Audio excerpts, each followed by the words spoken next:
Good morning. Welcome to a brand new day. It's an absolute pleasure to be right here with you bright and early.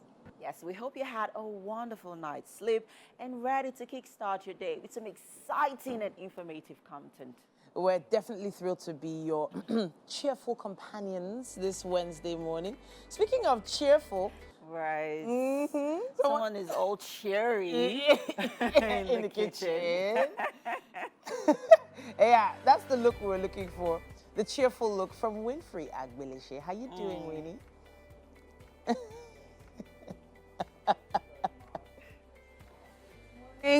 But yeah, I'm cheery. Don't worry, it's come out soon. It's starting from here. Yeah, it has to come from within, right? You guys look amazing this morning. Oh, thank you. Thank you so much. And of course, as always, your presence is what makes this show even more special. Yeah, and to make sure that you're engaged, entertained, and ready to get about your day, we have a really exciting lineup for you today. So make sure you stick around till the very end of the show, because you never know what might trigger that wonderful idea you need to make some money. You know? Because money in these times is very, very, very important. With that said, let's dive right into what we have on the show for you today. But hey, guys, we want you to remember that the show is, you can watch the show live on channel 16 and UHF 49. Yeah, of course, and we are live on our app. We have the TVC app available for Android and, of course, iOS. By the way, my name is Titilayo Oyinson. And I am Emeo Koche. Remember that you could also follow us on all our social media platforms at TVC Connect. Remember to use the hashtag WakeUpNigeria on TVC. Our website, that's tvcentertainment.tv, is also a place you can watch us live. Tell your friends, family members about it. And hey, we're going to have an amazing show. Am I right? Yeah. Okay. We're getting right into it. So, first up, on the show today, we have relationship, right? How deep... okay, we also have a genital mutilation discussion I'll be having during the Coffee Gist as we commemorate the International Day of the Girl Child, which is today. And joining us in that discussion is Trinity Ugonabo. She's a visionary filmpreneur, and she recently, released her new movie, Star. Right here, we're going to be having a relationship discussion. We have Favor Goodness, a personal development and relationship expert, discussing the gender roles and its balance when it comes to issues of birth control or family planning. We shall also be talking to Queen Mother Dr. Deloy Blakely. She carries the legacy of Queen Mother Audley Moore as the Queen Mother of all African descent. And this morning, we'll get to know more about her heritage here on the show. For a musical performance, Tona Gubata is going to be here. Tona Stereo is a dynamic music artist who developed his music craft from his young days. Right now, he's leveling on the mainstream and he's doing his thing. His new EP is titled Blue and Purple. He'll be here soon. Mosumola is a seasoned and well-experienced community pharmacist of over 24 years. She's also the founder of Menopause Support Nigeria. And this morning, we will be talking about nutrition and menopause in both men and women. And finally, Jennifer Rebecca Obaze, popularly known as Jennifer Becky, was a talented violinist. She started a musical career when she was just 13, and this morning she will be joining us to share more of her journey with us. Hello and good morning. It's time for a news update right here on Wake Up Nigeria. My name is Titilayo Oyinson. Thanks for joining us. We begin in northeastern state of Borno, where the Chief of Defense Staff, General Christopher Musa, has promised to make Nigeria too hot for criminals in the coming days. The defense chief made that pronouncement on his first operational visit to the Theatre Command Operation Hadin Kai in Maiduguri. TVC's Jesse Tafida reports. A guard of honor for the defense chief.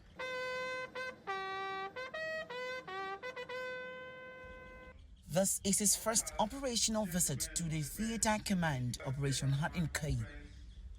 On arrival, the defense chief went into a closed-door meeting with top officers. About 2 hours later, the Chief of Defense Staff emerged to speak to the press on the purpose of his visit. We'll try and remind them that we still have work ahead so that we will not relent. It is not yet over. It is our desire, and as mandated by the President, Commander-in-Chief of the Armed Forces of Nigeria, President Bola Asiwaju Tinubu, for us to ensure that there is total peace in the Northeast. Whatever it is that is going now is just going to be momentary. We are putting measures in place, we are readjusting our operations, enhancing our capabilities, we are getting the support of the presidency. And we assure Nigerians that we need their support because we cannot do it alone. He insists that there would be no hiding place for criminals in the country. To the criminals, their days are numbered. It's just a matter of time. We are going to get them all. So for their own sake, we advise them to surrender or fizzle out of the country completely. The defense chief then proceeded to the government house, Maiduguri, where he paid a courtesy visit to Governor Babagana Zulu. I believe we shall work assiduously with you to bring to an end that deadly act, inshallah. We shall only defeat Boko Haram through the following means. One of them is to strengthen the resilience of the communities. Without strengthening the resilience of the communities, we shall never defeat Boko Haram. Elsewhere, the CDS visited sick personnel responding to treatment at the 7th Division Hospital in Malari Cantonment and donated the sum of ₦1 million to them. The Chief of Defense Staff, General Christopher Musa, has assured Nigerians that the Nigerian military will continue its quest to tackling pockets of insecurity bedeviling the nation until peace is achieved. Jesse Tafida, TVC News. Elsewhere, the Nigerian Senate has directed a joint committee of the Senate to conduct a thorough investigation into the incessant and nefarious acts of crude oil theft in the Niger Delta and suspected actors involved. The upper legislative chamber adopted the resolution following a motion sponsored by the lawmaker representing Delta North, Senator Ned Nwoko, at Tuesday's plenary session, and the National Assembly correspondent Tijesu Adeoye has more to report. Reports of flagrant bunkering of oil in the Niger Delta and other oil-producing communities has come up for discussion on the floor of the Senate. More disturbing for the lawmakers is the alleged involvement of some individuals within Nigeria's security forces who employ sophisticated methods to pilfer from oil facilities within the country. The lawmakers fear that if this nefarious trend is allowed to continue unabated, it may hamper crude oil production and pose a substantial threat to the nation's economy. The Senate also notes that the oil sector in Nigeria plays a pivotal role in providing employment opportunities for millions of Nigerian citizens and accounts for 70% of its budget financing, while oil and gas made up of 90% of export income and 85% of government revenue in the first quarter of 2022. It is oil bunkering. Let us not be promoting it to say oil theft. This is what is also known as bunkering. It is a major economic sabotage to our country. And the syndicate, those that are involved in this syndicate are so many that by the time you unravel it, you'll be scared. This gives us a significant impact on the ability to execute capital projects. And therefore, I believe that the figures can be shored up if we are to reduce the level of oil theft, and it would give us a greater opportunity to execute capital projects in the year 2023 and beyond. The Senate has now directed a joint committee on petroleum upstream, downstream, gas, Niger Delta and host communities to conduct a thorough investigation into the matter. The committee is expected to report back to the Senate with its findings in 6 weeks. Nigeria loses 1,000 barrels of crude on a daily basis, which is biting hard into the country's economy. The Senate hopes that this investigation would unmask the real actors behind the menace and provide a lasting solution to oil bunkering in the country. Jesu Adeoye, News, Abuja. And that's all we have time for on the news update for this hour. We'll have another one for you in the next hour. Not to worry, just stay close. Wake Up Nigeria continues. And we are back. Thanks for staying with us. We have quite an interesting discussion right here on the couch. And with me is Mosumola. She's a seasoned and well-experienced community pharmacist of over 24 years. She's the founder of Menopause Support Nigeria, a non-governmental organization that's focused on menopause, both in men and women, from the age of 38. And this morning, guys, we'll be talking about nutrition and menopause. You're welcome to the show. Very much. Thanks for being here. Now, you said something in your introduction that got my attention. Menopause for men and women? Yes. Do men also reach menopause? Yes, men also go through menopause. Wow. In simple terms, let's define what menopause is. Yes, we need to do that. Menopause simply means it's a systematic body change, and it comes in transitions. We have perimenopause. That's the early stage of menopause. And what's the age bracket when this Gone are those days when people think that menopause starts at 51. Okay. To shock you, menopause most of the time right now starts as early as sometimes 35, 38. 35. 38. 35, 38. Your body system start changing, and that's where you call the perimenopause stage. Okay. During this perimenopause stage, you have your hormones. That's the estrogen and progesterone. Most of the time is the estrogen starts to dwindle. The number of days either goes up or it goes down. But you still see your period, and then your period starts going down. Then menopause is 24 months without you seeing your period at all. 12 months consistently, consecutively without you seeing your period.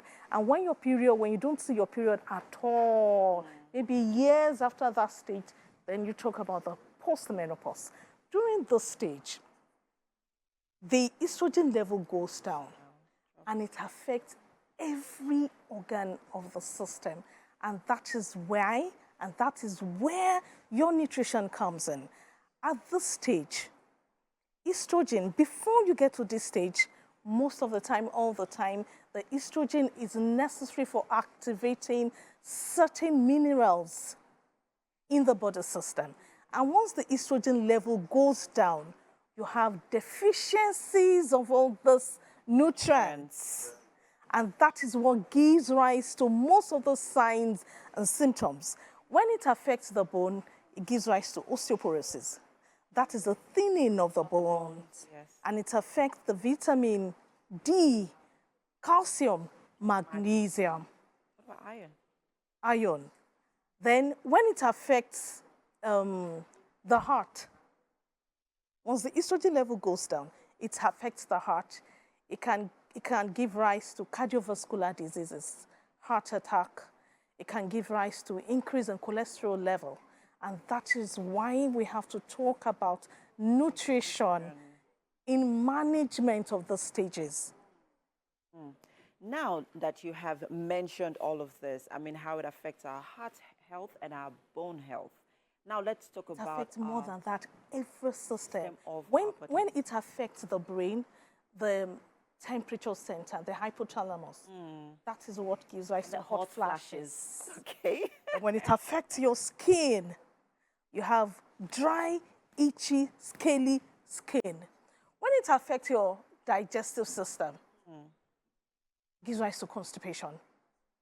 Or your system, you just continue to have diarrhea from time to time, irritable bowel movement or syndrome, irritable bowel syndrome, and you probably ask yourself what is wrong with you.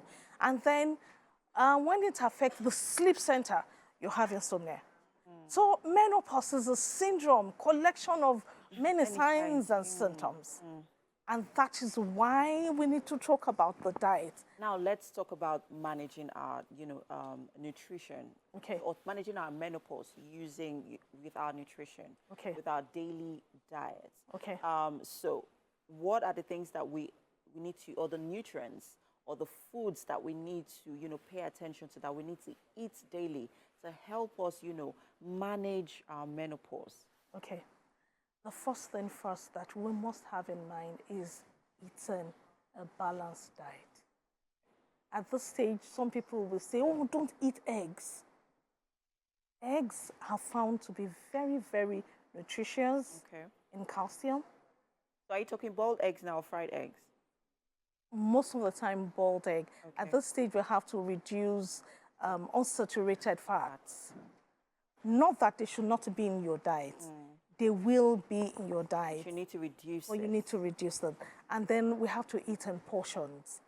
Eggs are very, very effective. Okay. They help to protect the heart. They help to reduce the cholesterol level. And also they will help to watch the weight. When we're talking of balanced diet, your food must consist of carbohydrates. You have the starchy, heavy carbohydrates. That's mostly rice? Rice, pasta, and then you have the light carbohydrates when you're talking about sugars. Your diet must always include more starchy foods, okay, but in proportion. Not that you should do. People will tell you, I want to lose weight, I should go only on proteins. No.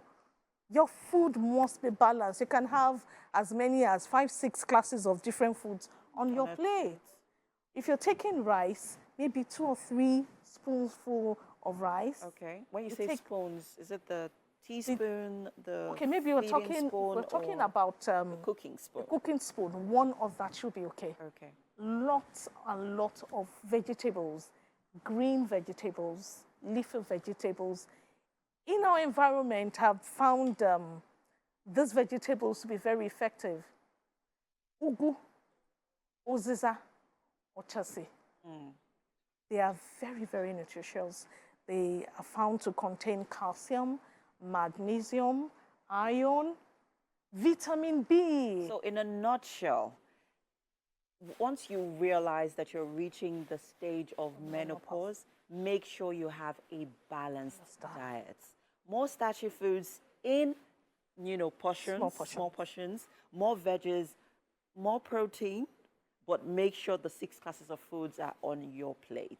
Thank you so much, Musumola, for this, enlightening discussion. I'm sure someone watching right now is saying, okay, you know what? For breakfast, I am definitely having this. Just before we go on, we need to mention this water. Okay, quickly, please. Quickly. Water is very, very, very, very, very important. But hey, the conversation continues, of course, next week. Wednesday on the show. But for now, we'll have to head over to the kitchen with Winfrey. Of course, she's over there with the chef. What's cooking, baby?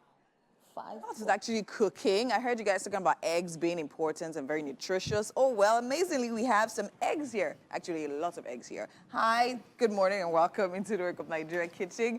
And with me here, I have Chef Hamini. Chef Hamini, how are you doing today? Morning. Good morning. How is it? How's it going? Thank God. You good? You sleep well? Yeah, fine. All right, great. Okay, so now I see a lot of things happening right here. I mean, I'm seeing noodles, but then again, something tells me it's not going to be the basic noodles we know. It's going to be something interesting. So tell me, what are we making today? Making noodles frittata. Noodles frittata? Yes. Not plantain frittata anymore? No, it's noodles frittata. I would like to see this one. Is this a personal recipe? Catering, cooking world is all about creativity. It's all about creativity. Bring something new, invent something new to the people. All right. So I thought, okay. Most people believe you have to cook noodles, normal boiling, normal. But you can twist it other way around. When you have this noodles frittata, it can go with sliced bread or something else for breakfast. Noodles and sliced bread. Is that what you just said? Sliced bread, yes. You're gonna like it. Father Lord. All right, let's see how this goes. I thought when I hear frittata, I want to see some plantain somewhere. No. But apparently not. So this one is noodles frittata. All right, really, really interesting. So tell me, what do we need to bring noodles frittata to life?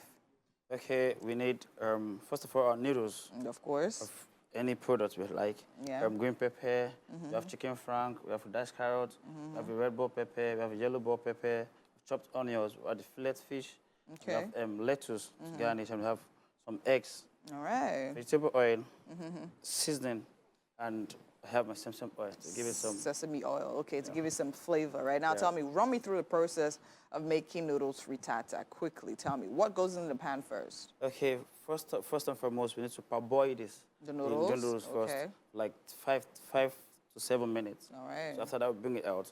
We'll stir fry all this together. All right. I don't rush you. Tell me step by step which one goes in first into the pan. Because we have two types of oils here. Some people believe that you fry with sesame. Some people believe that you put sesame last. So how are you going to do yours? Are we starting with vegetable oil? No, vegetable oil, yes. All right. We start with vegetable oil on the pan. We had the onions, you had the red pepper, you had the carrots, you had your chicken frank, stir together. You had the fish, and you had your yellow pepper, green pepper, mixed all together. Season it a little bit. All right. You're like 3-4 minutes. Okay. Bring your eggs in a bowl.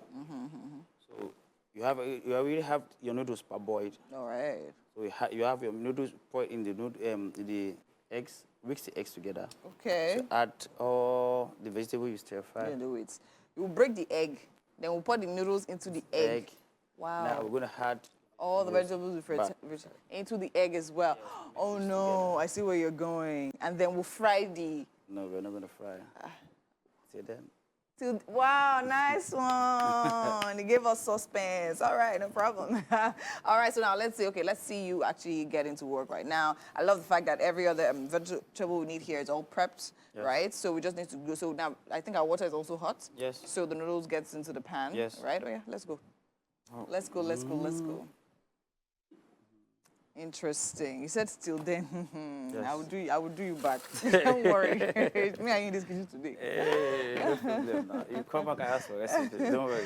All right. I'll right. wait for you. Yeah, okay now. All right, so let's see. And I like your seasoning. So nice and colorful. Your seasoning casing. Yeah, So kids. cute. Are we using all of these? Just touch to give it some. I believe in herb and spice. All right. So I don't like my food to have regular taste or flavor. So just a touch of it and All right. just give it. And here we have what, coriander. What else do we coriander. have? Let me see. We have parsley flakes. We have pure ground sage. We have Italian seasoning. We have everything. Mix. Everything mixed, okay? And comino mole. Please, what's that? That's Chinese. All right, that's Chinese. Interesting. So I think a major problem I have is usually knowing what spice goes into what meal. Because some people say for some meals you add coriander, some people say for some meals you don't. So how do you know? How do we determine what spice goes into what? Determination of your spice, cooking itself. You want to go into cooking deeply. You need to go and study. They'll teach you herb and spice on its own. On its own. Not seasoning. It's not from Maggi and no. It's different from okay. No. But do you do that in your school? Yes, I do. All right, we'll talk more about that when we get back. But right now, we actually have to go on a very quick break. All right, stay with us. We'll be right back. Welcome back. Now it is my honor to present our next guest. I'm going to be talking to Queen Mother. Her name is Dr. Deloire Blakely. Now, she carries the legacy of Queen Mother Audley Moore as the Queen Mother of all African descendants, representing the 55 million displaced Africans of the transatlantic slave trade. Now, she calls for reparations, and I'm sure this is going to be a very interesting conversation because of the wealth of knowledge and history embodied in one person. It's great to have you here, ma'am. Thank you for allowing me to be with you this morning. Queen Mother, this name, you need to tell us where this name came to be yours. Talk to us about that. Yes, I was snatched in Ghana on a journey in search of my ancestors. Who am I? And Alex Haley would say, my roots. Where do I come from? As a daughter of the transatlantic ocean, of the slave trade, and in search of who I am, depict with broad features, nappy hair, a big nose, thick lips, high cheekbones. Who am I? Of this daughter, and in the rest of the world seen, as they would say, very ugly. Who is she? Where did she come from? where is our ancestors? So in reach and search of my ancestors have had me to become a Fulbright scholar, self-reliance, traditional and social African way of life, value, the culture. So in search of my roots, Kuti Kinte, the ancestors no return from the shores of Goree Island, and began to move around the continent. And as a daughter of knowing that I was born October 1, where Nigeria embraced me in New York and leaving a Roman Catholic convent after 10 years of my youth serving God and loving humanity. And so with the United Nations, opened the door for me to be there for 54 years as a humanitarian. I feel so overwhelmed with how much history and knowledge you've been able to embody. Your journey around Africa, you say you've been journeying the continent. How many countries in total have you been to? I never counted them. You never counted? And I'm looking forward of my last will and testimony of going to all of them. All of them. Started in Nigeria on my Earth Day, October 1, which is Nigeria independence. Yeah. And the largest group of Africans on the continent. So starting here with that journey of renewing and the innovation and the tradition, the culture, the science, the technology that we embody as a people. And so it is my duty as an elder is to bring the children home wherever they want to be. I was going to touch on that. Out of the 55 million of us displaced in North America, in particular in the United States of America, as we call for reparations. The world owes us for that crime, and we will never forget that crime. And so since Queen Mother now is 82 years old and celebrating her party with the Oni of Ife, and he invited me to come home for my birthday. And so I am so thrilled to be in Lagos this morning. I was going to touch a little bit on something you said, reparation. You've said displaced people, but it feels like Africans are beginning to, in essence, in a way, displace themselves, because a lot of bright young people are going abroad to seek, in quote, greener pastures. I know you've spoken on this before. There seems to be a brain drain. What do you say to this? I would say to them, let's hold them in a very special way. Our youth must understand their role for the future, or for now, as they are saying, shape the Africa they want. They will never be able to shape Africa if they're not there. The last frontier is Africa. All of the natural resources they're looking for lies in the belly of Mother Africa. We must train them what is their stewardship and their relationship to the resources that lies in the belly of Mother Africa. It is our duty, intergenerational, to be engaged with them. I am the Queen Mother of hip hop, and we just celebrated our 50th anniversary. Yankee Stadium was packed with young people from all over the planet Earth. And with the Godfather and the Godmother, I instilled them and gave them their title of King and Queen of hip hop at Yankee Stadium, Boogie Down the Bronx. Wow. I'm sure the young people understand and feel Queen Mother, not only Burna Boy, but also Queen Mother. And Queen Mother had to speak to those spirits of our young people and the message that they're passing on to a large segment of youth that they want to run away, not knowing what they have. So it is my duty to reclaim them and speak to them and speak to us as the elders as well. What do you think our leaders can do to encourage the young people to maybe come back home, or indeed look to staying as opposed to, as you said, running away? First of all, we have to address the issue of the brain drain of Mother Africa. Great minds are in Europe. You go to Manchester and you're saying, what are you doing? What are you doing at home? The Africans of the diaspora, what role are you going to play in sustaining Mother Africa? She's waiting for you.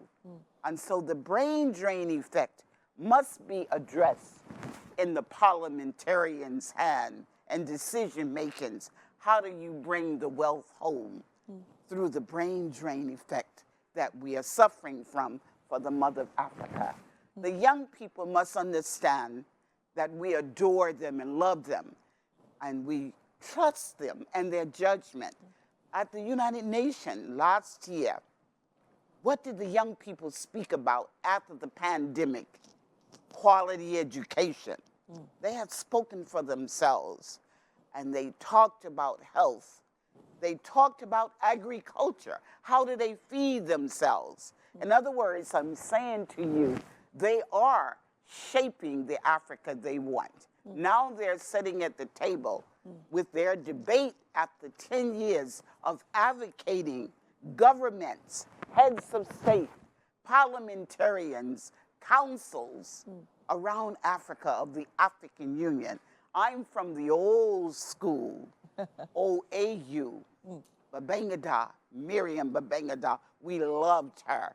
African descendant women when she came to New York, many times with her mate or her husband at the United Nations, and other great women leaders and men from Africa. It is our duty. It is our duty, as I've said to some of the kings and chiefs of the country. We come out of a culture. It is the soul energy of a people.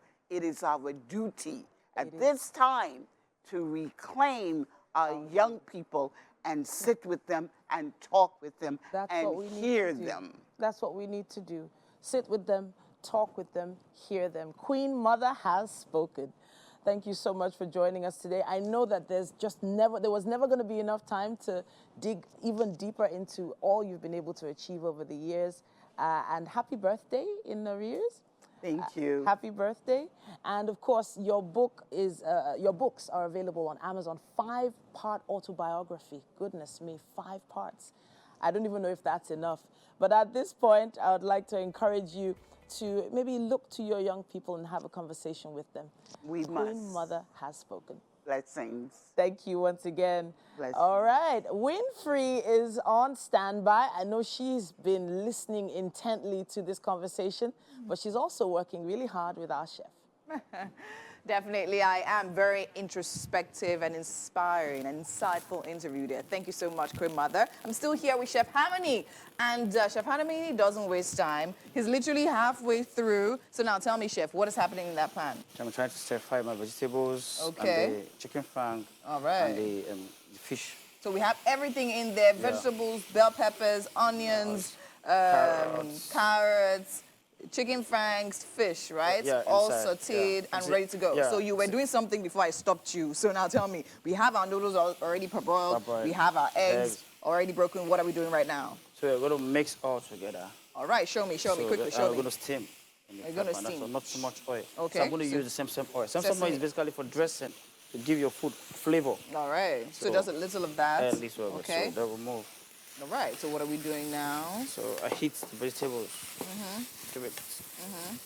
Nice and heated. Yes. And we're mixing it in where?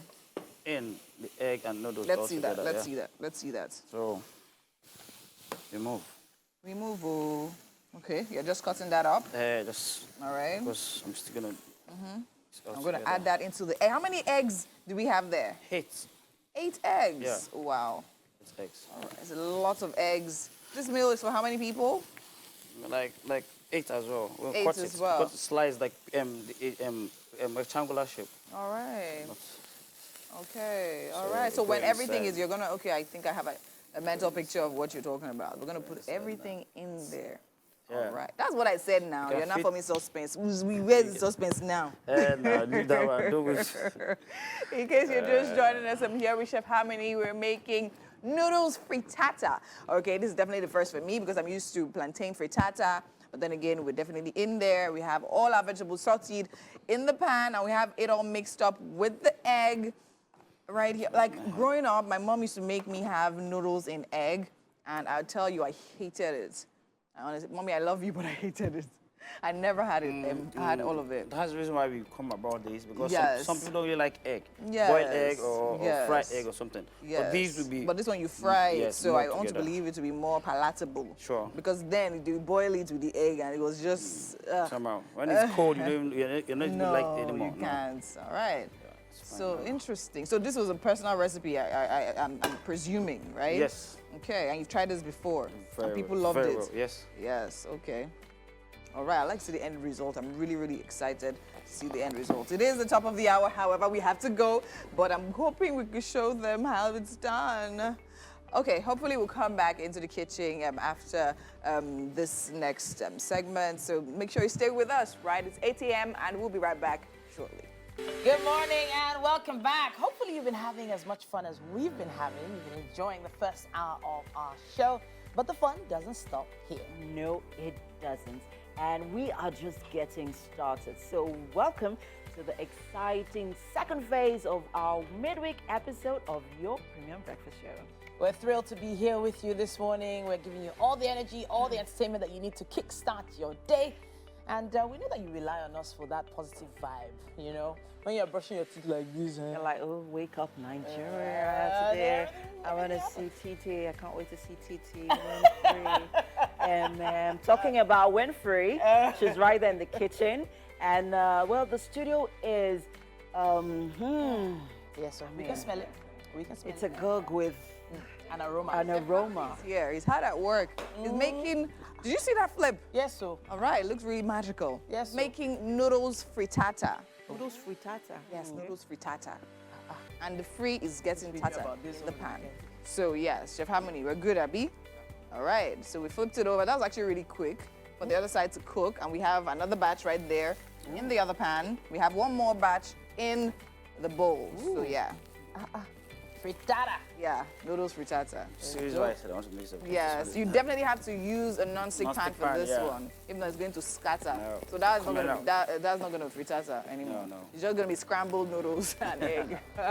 All right, amazing. So that's it happening here. I mean, there's so many things you can do with our noodles. Yes. I mean, frittata, who would have thought, right? But hey, we have so much in store for you today. So if you're just joining us, welcome once again. We have a lineup of incredible guests, intriguing stories, and of course, exciting surprises that will keep you glued to your screens. Keeping you informed, keeping you inspired, keeping you entertained. That is our goal throughout this morning. So let's get to it. Our lineup today is set to, give you that pure entertainment vibe that you need. So, hey, make sure you stay with us. My name is Titilaya Onyinson. And I am Email Kwacha. Remember, you can use the hashtag WakeUpNigeria across all our socials, X, Facebook, WhatsApp. Are we on WhatsApp? No, we're not on WhatsApp, but hey, on all our socials, you can catch us on there. Yeah, TikTok. But I think it's time we should be on WhatsApp. We need to have like a family. Bring you all closer, Oh, but they'll be adding us to WhatsApp group. Remember, you can watch us live from absolutely anywhere across the world. Our mobile app is live, Google Play, iOS, no matter where what you use, you can catch us right there in the palm of your hands. We're also on GOTV channel 16 and UHF channel 14. Yes. And yes, we have to get right into what we have next in the next, less than 45 minutes, right? So first we have a musical performance. We'll be joined by Tona Gubata. He is Tona Stereo as well. He is a dynamic music artist. He's developed his music craft from the university, and well, he'll be here to thrill us later on. And finally, we have Jennifer Rebecca Obaze. She's popularly known as Jennifer Becky. She's a highly talented violinist who started a musical career when she was just 13. Wow. And that passion has continued to grow over the years. And we'll be learning more, leaning into her story later on.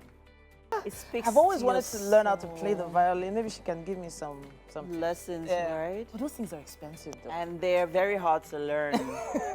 You never know. Maybe I might learn a few chords. Is it chords they call it? I don't know.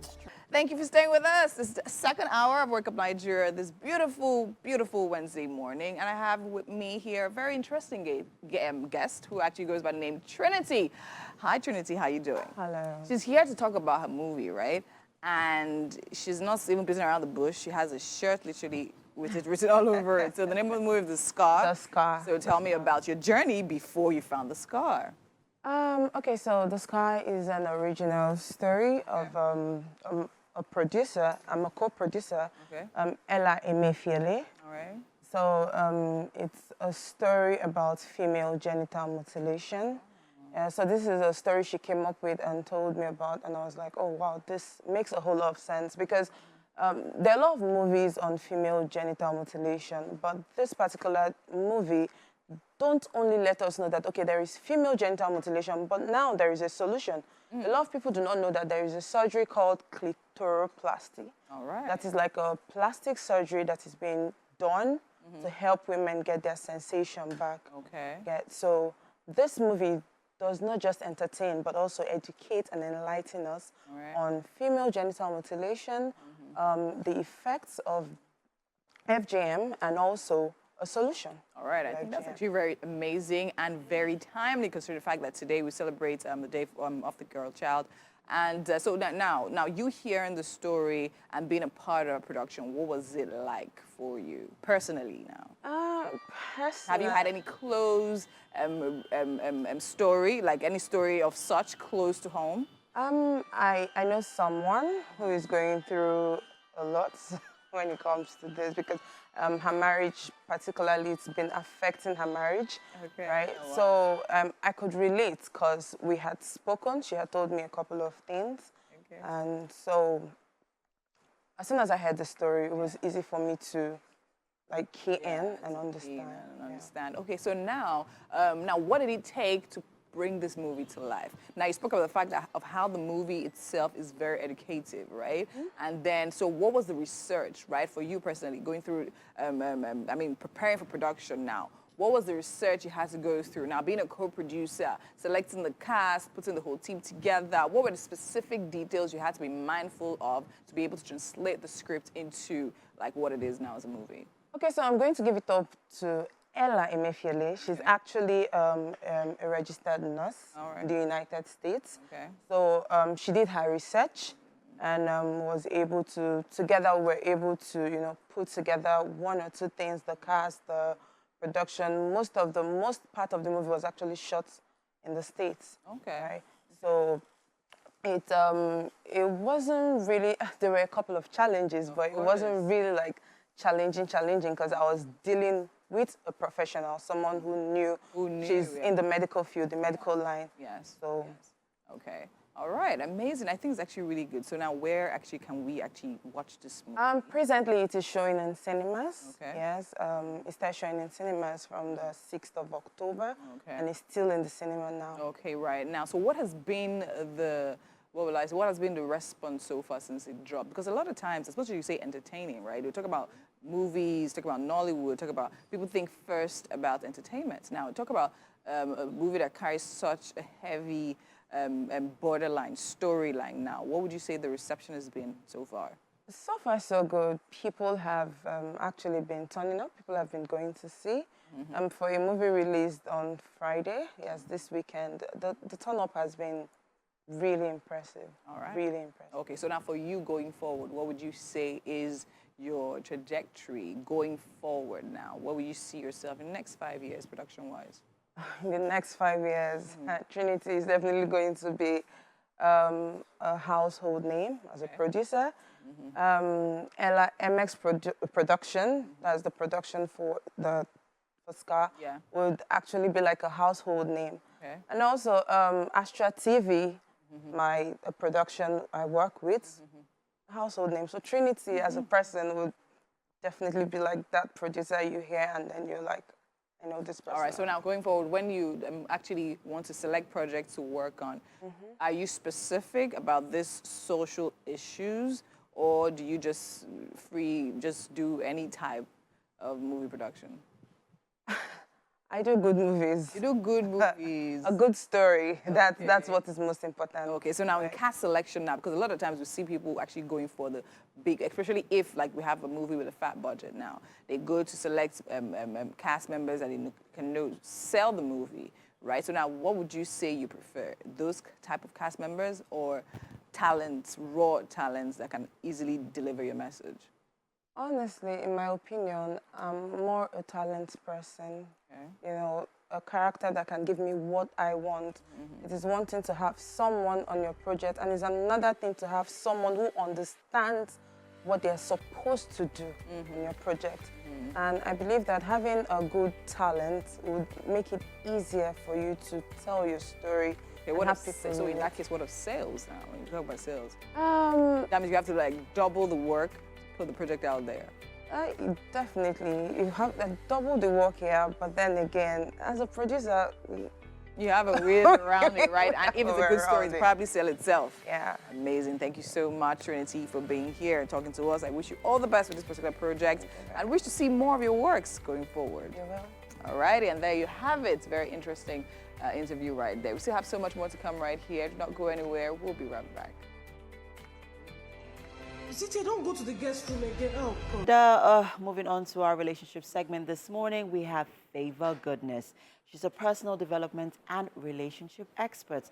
And this morning, we will be discussing gender role balance through birth control or family planning. Good morning. Hi, it's good to see you again. You look great. Thanks for being here, and thank you for having so me. much. Let's get right into it. Balancing gender roles. We're going to be shaking tables once again. Yes. And a lot of men are on this table when it comes to birth control and family planning. Yeah. And that's because we live in a climate where a lot of that responsibility is given to the woman, you know, when it comes to family planning. If you've decided with your partner, these are the number of children I want to have, you woman, take care of it, handle it. However you do it, whatever you want to do. You go do the family planning methods. I'm just going to go about being the man. But, favor. I like the way How do we balance, you know, this first off, communication when it comes to family planning? How do we have this conversation? How do we approach it, especially with involving the men or helping them to be, or getting them to be involved in family planning? All right. First of all, I believe is awareness and also the understanding. I'm so grateful for some men who are beginning to be very involved in their family process. Okay. You know, you see men carrying babies, changing diapers, doing all of that.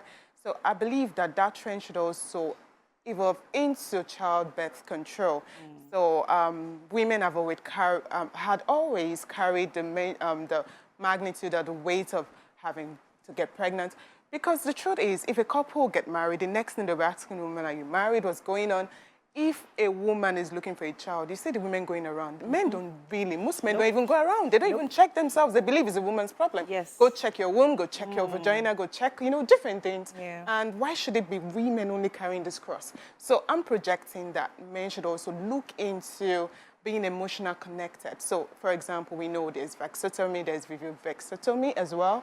There are other hormonal steroids or some other things that have been proven with clinical researches over time with WHO. And there are so many people who have gone through some process. But I met a doctor the other time and I was asking, is there any side effects on men actually taking birth control, doing something about it? He said, really, there is none. But women are the ones getting pregnant, so they are the ones that always think about, how do I stop having babies? How do I do that? Men don't really think about it. So I think the awareness should come. Men should start thinking. I think I was about to say that I feel like the communication has to begin from a place of awareness, because I do not know that there. I mean, you just mentioned quite other options for the men. Yeah. That a lot of people right now are not aware of Do you understand? Did you not even understand, you know, the process that goes into having a vasectomy? Now let's go into the other options. Let's look at them critically.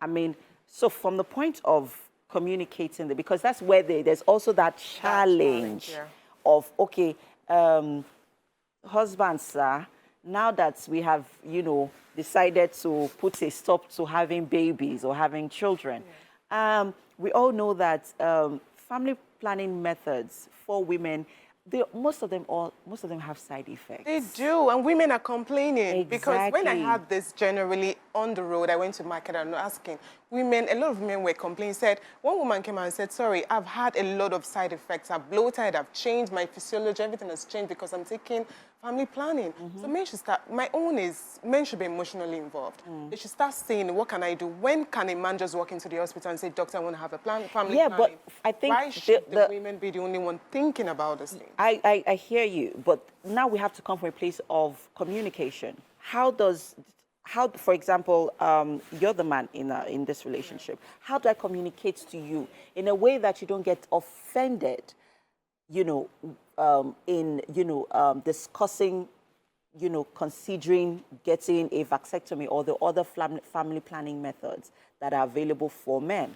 All right, for me, intentional men, I would say, like I said, men are becoming more intentional. Intentional men should have that conversation. It should only come from the woman. So an intentional man who loves his wife and also considers other things that she's going through morphologically and physiologically should say, babe, let's talk about this. I think I'm considering, let me just go to the hospital and see options available.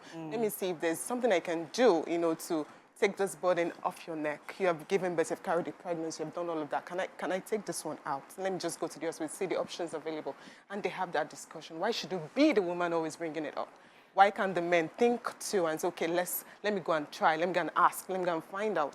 Because it has been naturally put in there that it's a woman's thing. Women, carry your cross, do whatever you have to do.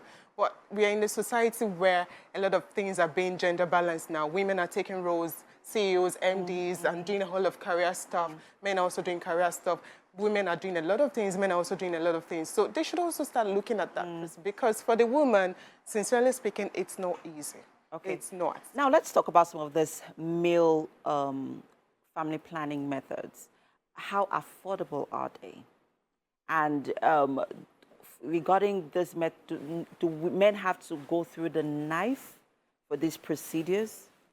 Okay, aside, I'm not a medical practitioner. Okay. Kudos to those who are in that field. Okay. Aside, I only am aware of vasectomy. Okay. That has to do with surgery and all that.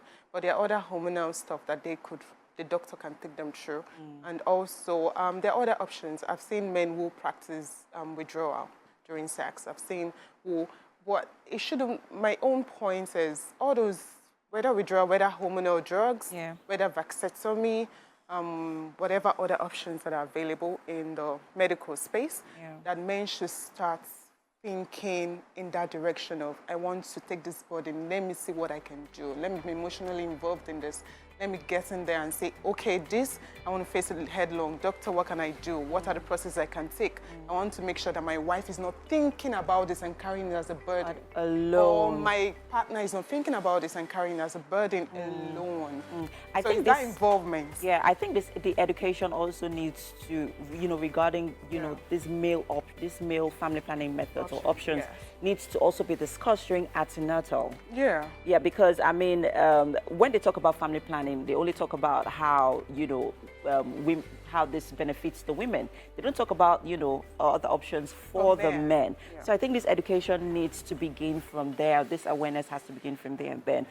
Because, I mean, at this point, the medical industry or the medical space really needs to begin to think. They have a role to play as well. Yeah, they do. Yeah. They have been silent because a few men, like I said, the doctor said, no man wants to really think about it. They don't want to hear it. Yeah. So they should start because the more you talk about some people, they need to listen to it, they need to consider it, and they need to see the options available. Thank you so much, Favor. You always come in with very, very controversial topics. All right, we have to go now. The show continues shortly. We have Jennifer Rebecca Obaze joining us in a bit. You need to stay tuned for that. We'll be right back.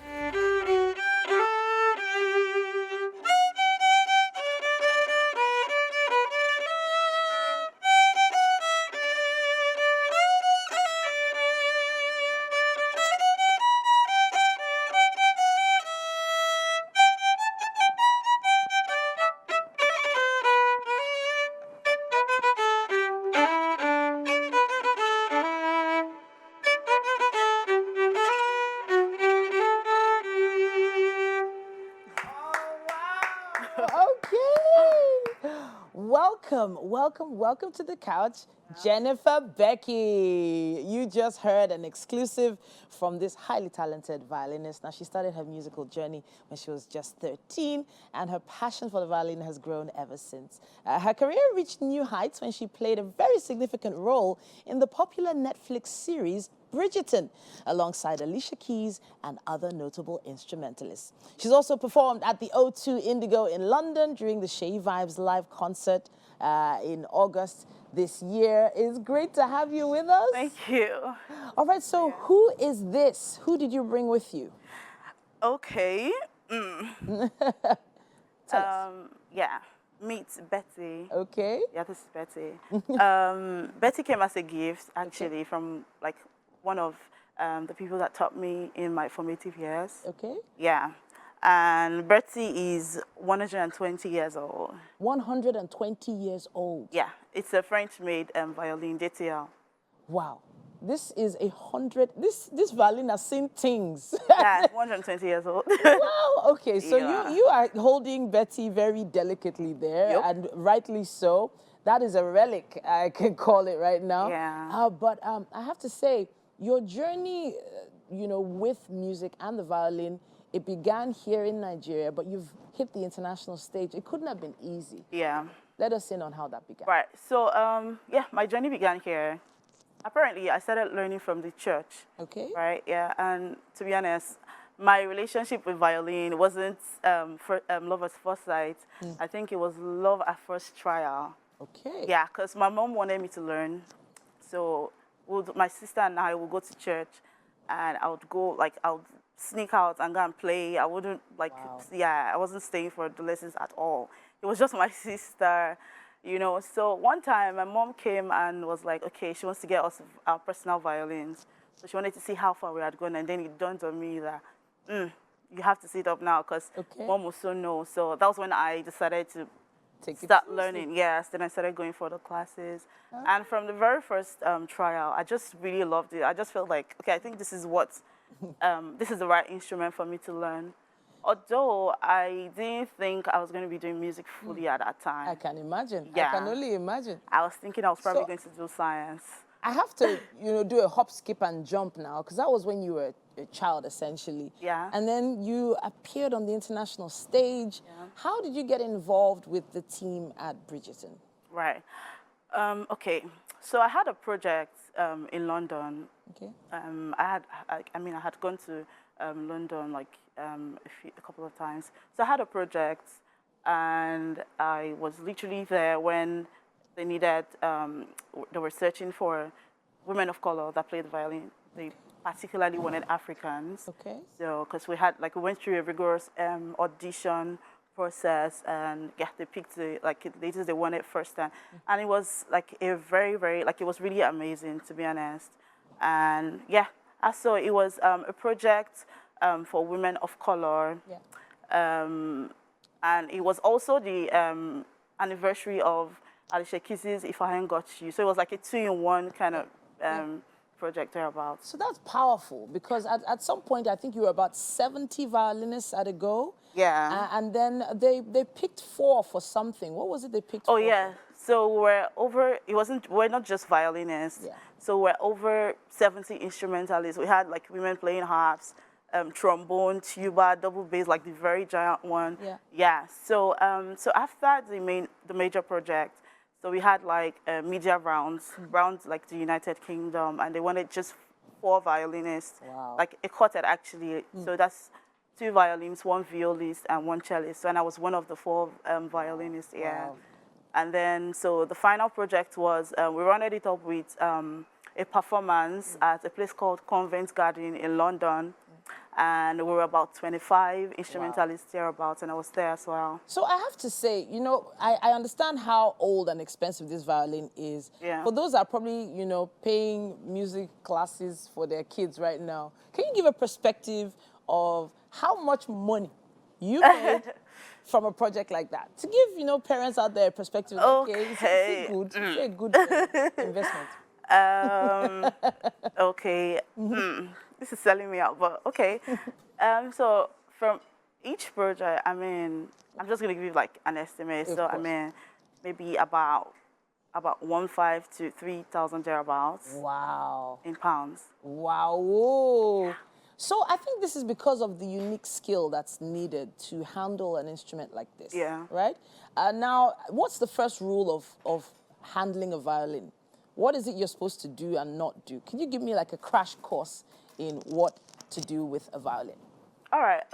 So when people like see me holding the violin and they come and they're like, oh, can I like play it? Can I try the violin? I think the very, very first thing aside. Can you turn it to the camera so they can see it? Yes, sorry. Turn the violin to the camera. Let's see the front. All right. Okay, all right. So fantastic. I think the very first thing like people do like mistakenly is when they grab the bow, you know, like you're not supposed to touch this this white thing. It's called the horsehair, right? So people just mistakenly hold the violin and then their hands their fingers are all over the bow. Right, okay. So the violin bow is supposed to be held like this. Okay. And then most times you see people probably carrying the violin like this and holding, or they're grabbing the neck like this. Okay. You know, but then this is like literally the right way. That's how you hold it. Yeah. Okay.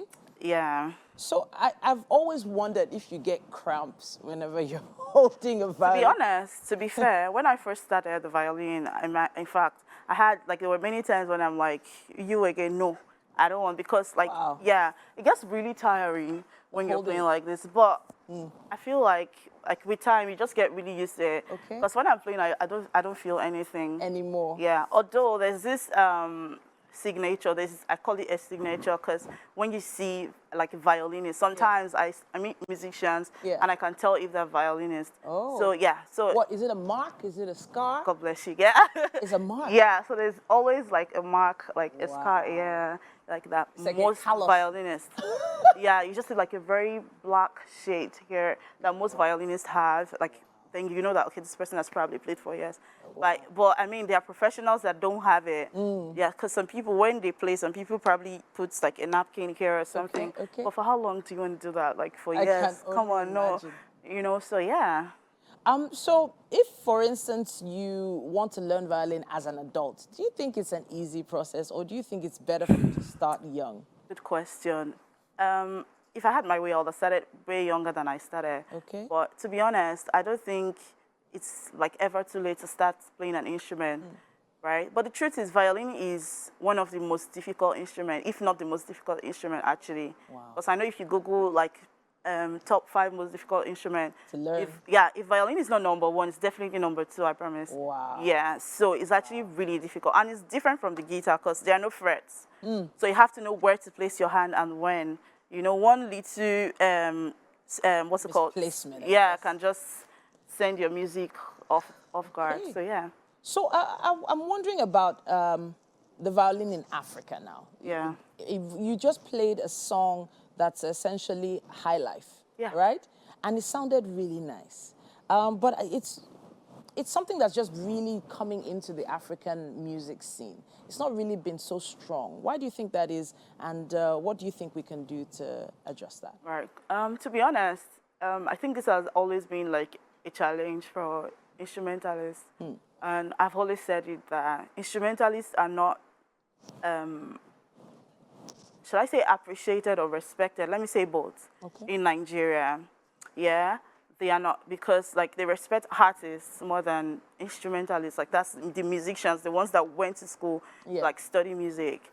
Yeah. So I don't know where. I'll probably say, because I've actually met like a couple of people that tell me, oh, they go when they travel, like when they travel outside Nigeria, they literally pay to go to music concerts and all of that. Yeah. But they can't do the same here. You get, so yeah, everybody wants to hear Afrobeat and all of that. Even when you go to a concert and you're trying to play like other songs, they'll tell you, oh, can you play Afrobeat and all of that? Wow. Yeah. Wow. So maybe we probably just need to accept.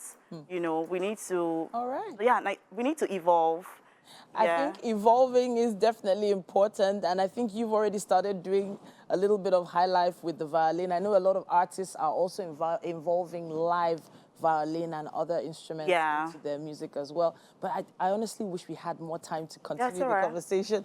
But I know they'll be able to check you out online to see some of your amazing work, and we can't wait to see what you get up to next. Yeah, thank you. At this point, we're going to be heading into the kitchen. Our chef has been working really hard with Winfrey. I believe, is standing by with our chef right now. Would you like a bite? Sure. All right.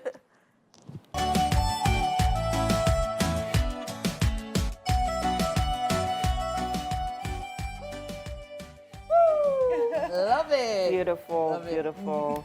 Welcome to the kitchen. Yes, yes, yes. Welcome to Wake Up Nigeria Kitchen. Chef Harmony has been hard at work putting together this noodle frittata. Have you ever had noodle frittata before? No. No? Okay, Well, that's good good to first, have. right? It's a So bit we'd love for you to yeah. try it out and let us know exactly what you think about it. All right. Hopefully it gives you a tune too. Helps you hit those notes. Yes. All right. Ah, looks good. Noodle actually looks good. frittata. Who would have thought? Okay. So we've heard of plantain frittatas. Yeah. Noodle, this is the first. What do you think? You like it? Yeah. Yeah, actually. Ooh. All right. Chef Harmony, well done. Look at the smile on his face. I think he was nervous there. Were you nervous? It's actually nice because I'm very particular about food. Oh, all Kind of right. nice. So yeah. All right. It's been a wonderful Wednesday with the women on Wake Up Nigeria. Yes, it has. Yes, I saw what you did there. All right, and we'll Yes, see you it has. tomorrow. Same time, same station. So make sure you keep it locked right here. Have a beautiful day, people. Bye.